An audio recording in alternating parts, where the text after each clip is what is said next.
please, when you're putting together your questionnaires, it's important for you to know who your respondents are supposed to be. You can think about their demographics, you can think about their culture, you can think about where they're located, which is part of demographics. I think demographics actually covers it, actually. What's their characteristics? What's their culture like? Are your respondents young people? Not only young people, are they young people that have access to the internet? So for example, are they located in the urban centers? So like they live in Abuja, they live in Lagos, they live in Accra, they live in Nairobi. They live in Cairo. These are city centers where you are likely to find young people who have access to the internet. But if you think these young people do not necessarily have access to the internet, they are not people that you find on Twitter or that you find on the social media using or have access to the internet, then you want to rethink how you want to design your questionnaire. So because these days you can have questionnaires on mobile phones, you can deploy questionnaires via emails, you can deploy it via WhatsApp, you can deploy it via what some instruments we call computer-assisted technology equipment. So you need to think about this, know your respondent, also know their level of knowledge. It's very, very important. So that you can think about what you need to put in your questionnaire. Maybe if it's in English, you need to translate it. If you feel that your respondents, for example, you want to administer a questionnaire in let's say, what countries? In Bamako, for example, in Mali, is a French-speaking country. So you don't expect to deploy an English rating questionnaire to that kind of population. And I mean, the other way people do it is, yes, get enumerators. If the questionnaire can be self-administered, like face-to-face, then you need to get it. Enumerators that can speak that language and they can translate it in the language that you have. So you need to know your respondents. It's very important. Most times we first think about ourselves like, oh, let me put in the questions the way I know it, but that is not the way to do it. You need to think about the people that want to respond. When are they even available on the internet? If you're going to deploy an internet, if it's via email, when do you think they will be available via their email? If they are people you're going to meet in person, you need to calculate which day is suitable. Don't go on a market day to the community and think that, oh, you will get them to respond at that point. Or do you have another strategy if they will be in market for you to go back to their household? So think about all this in terms of knowing your respondents. The second thing, I always see people just sending links. So this that I'm talking about now is applicable to when you deploy your questionnaire online via email, via mobile phone, on WhatsApp, on Twitter. I've seen so many people just pushing a link. They just send a link like, oh, help us complete this survey, and that is it. But that is not the best way to get response from people, because as an evaluator, one of your key roles is to actually get respondents. Yes, I mean, in a lottery kind of sampling, simple sampling, you want to get as much as 70% of people to respond to your survey, like a larger number of people. So you need to provide statements, introductory statements that talks about what this survey is about. why are you collecting the data? Why do you need me, the other person, the respondent, to respond? What is it about? What will the data, that data you want to collect, what will it be used for? When do you expect them to submit or to respond to the survey? Because in this world that we are in, people are focused on so many things at the same time. So you need to give it time, like, you know what, we would like you to please help complete this survey in the next 1 week or by this date and time. And you know what that then does? It makes the person think about, oh, okay, there's a deadline for this. Otherwise, when you leave it open and you just put a link, people don't care, like, okay, maybe, oh, if the person cares, he's still thinking, oh, okay, maybe in 3 months' time, I can still submit, or maybe in 2 weeks' time, I can submit. So you think about that. Then also how their data will be used, how you're going to aggregate the data is very important. Then also who they can contact is also super important as well in the introductory statement. So introductory statements can come in a, so, and I mean, this happens even if it's a self-administered, like you have somebody who is going to go on ground and administer it. That person needs to read the introductory statement to the respondents or the prospective respondents. In fact, some people add consent to this part of the introductory statements, like, would you want me to proceed to ask the questions or not? And read so many consents part of the questionnaire, so that the person can decide not to be part of it. And also things like, yes, we might get halfway and you have the right to say you don't want to participate. So introductory statements are very important. It allows your respondents to know why you are asking for the data, what you're asking for, when you need the person to respond to your questionnaire. Please, if you have questions, so that you don't forget, you can put it in the chat box and we will be happy to respond to them. Also, you can give, especially if it's administered online, you can give a time, you can give a contact where the person responding to the questionnaire can reach out. I think I've gotten much value in that, because maybe you missed out on something on your questionnaire. And is that respondent that saw it, or that, oh, your respondent thinks there's another way for you to have sent out the information to complete? That person can easily reach out to you. So our introductory statements are very important.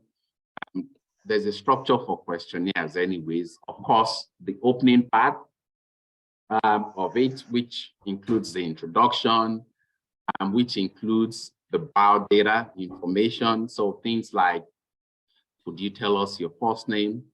Could you tell us your surname? Your age?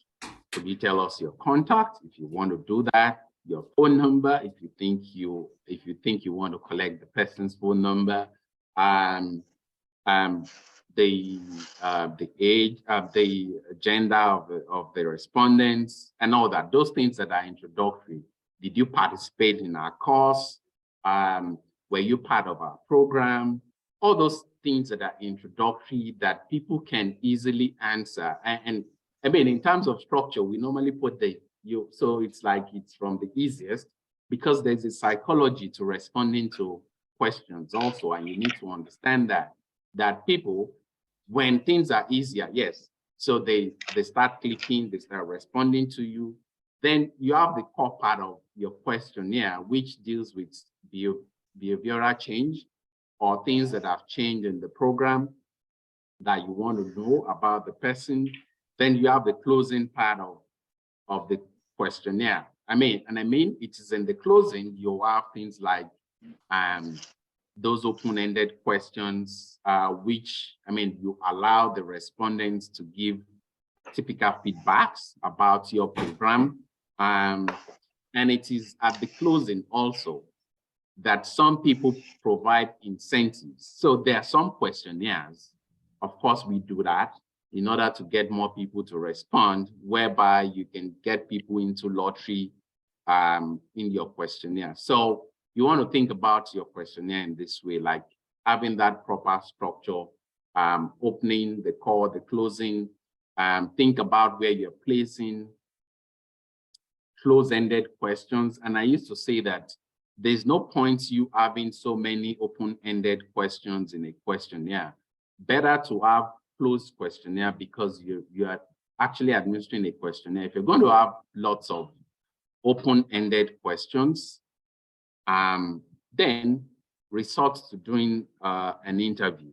That might suffice. So yes, use short and simple sentences so that people can, so you don't suffer from recall bias. Simple things, people remember simple questions, one-line questions. In the last 4 months, what did you do? What was the frequency? So, I mean, these people can easily relate to it and they can easily answer. This also applies to your options as well. Your options must be simple enough for people to be able to understand what they're supposed to pick. Precise questions, very, very important. It's related to the other one that I mentioned. If you're asking first name, ask first name. If you're asking a surname, ask surname. Don't ask your name only. Don't ask your name only, like, okay, please provide us your name. Especially if it is not an anonymous questionnaire. You should, if you're asking for a first name, ask for a first name properly. Kindly provide us with your first name. Kindly provide us with your surname, and not just kindly provide us with your name. With that, what you're expecting is that somebody will respond to you with maybe 5 names. And at the back end, the data analysis person feels like he needs to do a whole lot of concatenation and splitting of text at the back end. You know, think about that. Yes, the level of detail that you want is what you should ask for. Not like asking 2 questions in one. Ask just one level of detail. How would you rate a specific part of the course? And that is it. How would you rate a specific part of the course that you have just attended? That is simple. Not how would you rate the course that you have attended, because that gives a whole lot of overview of all the course, but you need specifics in the course to ask the person. And it also applies to the alternatives that you provide as well. Strongly agree, disagreed. So, I mean, those 4 level kind of that measures behavioral change is very important in your questionnaire. Golden rule, yes, and I cannot overemphasize this. Please, when you're done with your questionnaire, whether it's 10 or 15 questions, please make sure you test that questionnaire. And testing could be with your teammates. You can test your questionnaire with your teammates or your colleagues. You can also test it with a sample of the respondents. So if you're going to be administering it for maybe women groups, you can take 4 out of those women groups and send it to them and make them to complete your questionnaire and ask them. So when they fill it and complete it, then ask them for their feedback, like how was it? What time did it take for them to complete it? So that this is very important. Also with your team, make sure they submit it and give you a feedback. Then also make sure that you look at the back end of the responses. If you have administered it online via email or so. Also, if you have administered it via paper-based, you should look at the codes and look at how it fits into the response that you're expecting, so that you don't deploy fully and afterwards you then feel like, oh, you miss out a question on your questionnaire. This is a golden rule and it's very, very important. And I think it's the last, it will be the last that I would mention in this session. But if you know, there are many of them that you need to think about that I might not have mentioned here. Please put it in the chat box if one resonates with you on things you need to properly consider. When some will say, so for example, like avoid administering long questionnaires. So questionnaires are like 50 questions, 40 questions. And I think that is related to the first point that I made, like knowing, getting to know who is responding, knowing your respondents. Most times, if your respondents do not have that close relationship with your program, they will ignore a question that is 50 questions. But if they have a relationship with the program, for example, program implementers, they will be obliged to answer your 50 questions because they know they're part of the program and they need to, for the program perhaps to improve, they need to respond. So you know your respondents. Like I said, provide introductory statements is very, very important and key.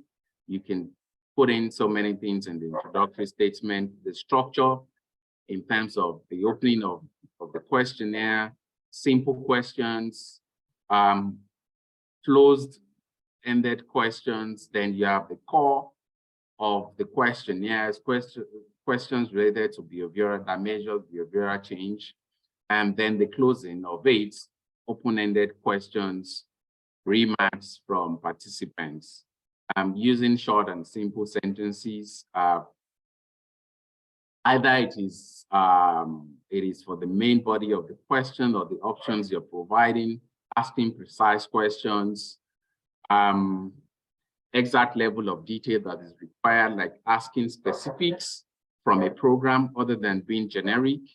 Then, lastly, I said you should test your instrument. Very, very important. Give time to test your instrument before you deploy fully. Okay, so that's my last point. Let me see if I have some things in the chat box already before I go into. Somebody already said, can we please have the recordings for this webinar, please? This webinar is always on our YouTube channel. So my colleagues will post on our YouTube channel. We have over 40 videos already. Please feel free to explore that channel. Like the channel, subscribe to the channel so that you can always get updates whenever we put our videos on the YouTube channel. So my colleagues will put the YouTube channel in the chat box. If you're asking for the recordings will be uploaded on our YouTube channel to be shared with every participant. So Fatima said, oh, it's the largest city in each country. Largest cities in each country. Okay, because I asked what is common about these 4 countries. Okay. Onyeka said they lie along the riverbank and high population. I'm coming to that and I'll be with you in a bit. So let's see some questions and I'll round up with this. If your hands are up, better to put it down now because I'm not taking questions now so that I don't mix. So identify the possible problems with the question and think of how to improve it. So this is number 1. What do you think is wrong with these questions you're seeing? Do you import or export any material in the past 12 months? if you think you know what is wrong with this, can you put it in the chat box? Do you import or export any material in the past 12 months? How do you think this should be written? Please put it in the chat box. How do you think this should have been written? Let me see the chat box and see. So please provide, how should it be written? How can you improve these questions, this question that you have in terms of questioning? Let me see what people are saying.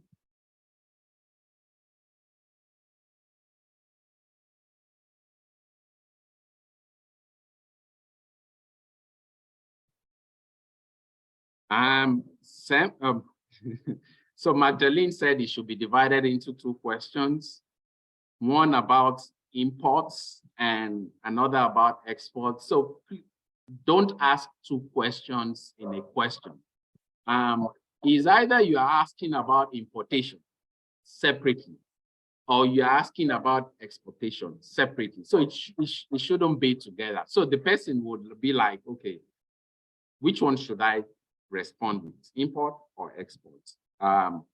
Sembe said, yes, the double-barrel question should be separated. Jeff said, yes, the question actually has 2 different answers. Yes, it is not simple. It should start with words and divided into import or export. Yes, I mean, that is the point. You need to look vividly into your question and make sure that you're just asking one question. I would have just changed this into, oh, okay, could you tell us materials you have imported in the last 12 months? Or I can even change this and say that, of course, this is like asking a yes or no question, like a yes or no, right? So you could just say, just pick one. Did you import any material in the past 12 months? I can go on. If it's not a yes or no question, okay, could you tell us the type of materials you have imported in the past 12 months amongst the following? So I can then list the following and give alternatives. And I'm giving those alternatives because if it's not a yes or no question, providing alternatives fits into a questionnaire so that it's not open-ended, right? So that you can easily, for calculation's sake, for people that want to do analysis, it's easier for them when somebody picks a type of material or 2 types of material, or you say others, and the one that you don't know in terms of the material. So let's look at another question. Yes, somebody said the question is ambiguous. Thanks, Justice. Have you imported any materials in 12 months? Have you exported any materials in 12 months? Yes. So let's look at this. What is the percentage increase in your information technology budget from 2007 to 2008? Don't forget, we are not talking about an interview question. We are talking about a question you would put in a questionnaire that someone is just restricted to answer this question as part of a long chain of questions. So what is wrong? What do you think is wrong with this question? How do you think we can improve it? Let's see if we can get anybody. What is the percentage increase in your information technology budget from 2007 to 2008? What do you think can be wrong in this question? Or if you think, oh, maybe how to improve the question better. Let's see if we have anybody. Let's see what's in the chat box. Somebody said, Did you increase your IT budget between 2007 and 2008?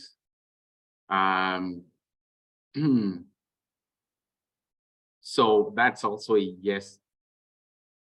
So you're talking about a yes or no kind of question. If it's a yes or no question, what if it's not a yes or no question? And we want, so the intention is to know the change in the budget size on information technology in between 2007 and 2008. That's the intention. So Justice said, okay, if the person pick yes, then you then say by what percentage. Okay. Also note that it is important that you don't want, so like tailing questions, yeah, people do it. I mean, it's common. But I mean, if you can get the response from the person at once, you can get it. You know that yes might have been put maybe under a logic that, oh, if you have done that, you then come into this into this question. Somebody said it's ambiguous. Again, it will be better this way. Give a percentage scale and let them make a choose. Okay. What this person, Grace, what you're saying is, if I get you correctly, is that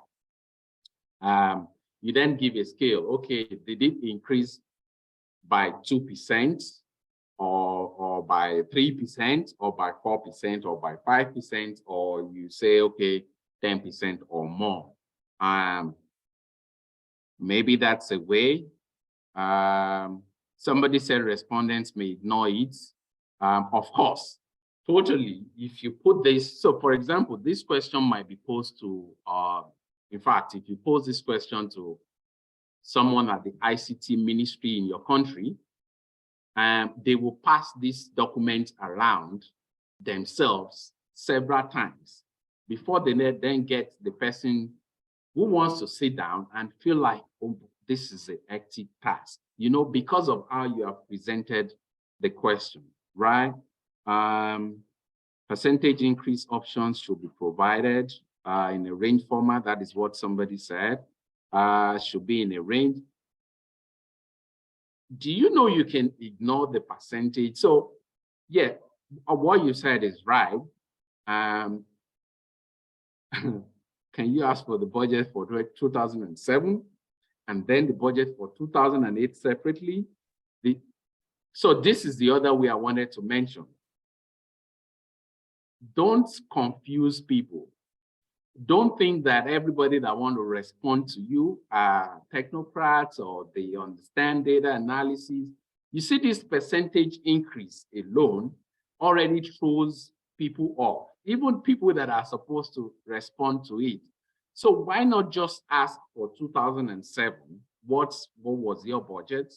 Then also ask for 2008, what was your budget on Infotech?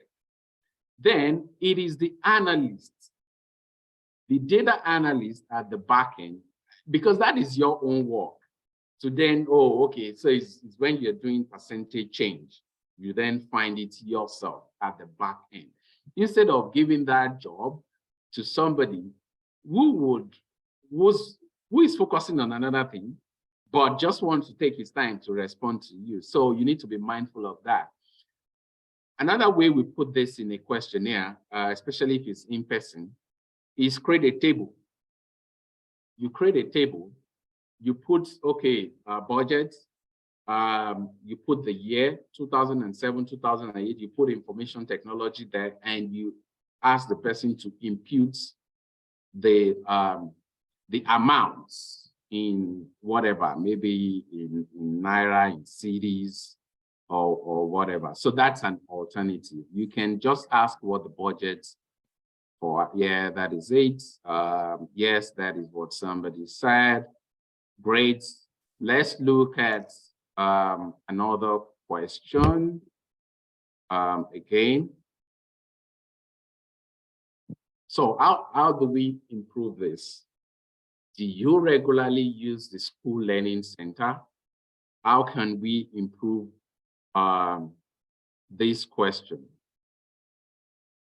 how can we improve this question? Do you regularly use the school learning center? Don't forget again, we are not talking about we're not talking about individual interviews or focus group discussion or interviews. We're talking about a questionnaire that people need to respond to. And don't forget, people are in different forms when they are responding to your questionnaire.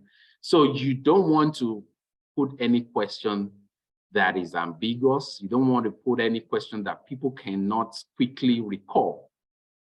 It's about recalling. So somebody said, does your school have a learning center?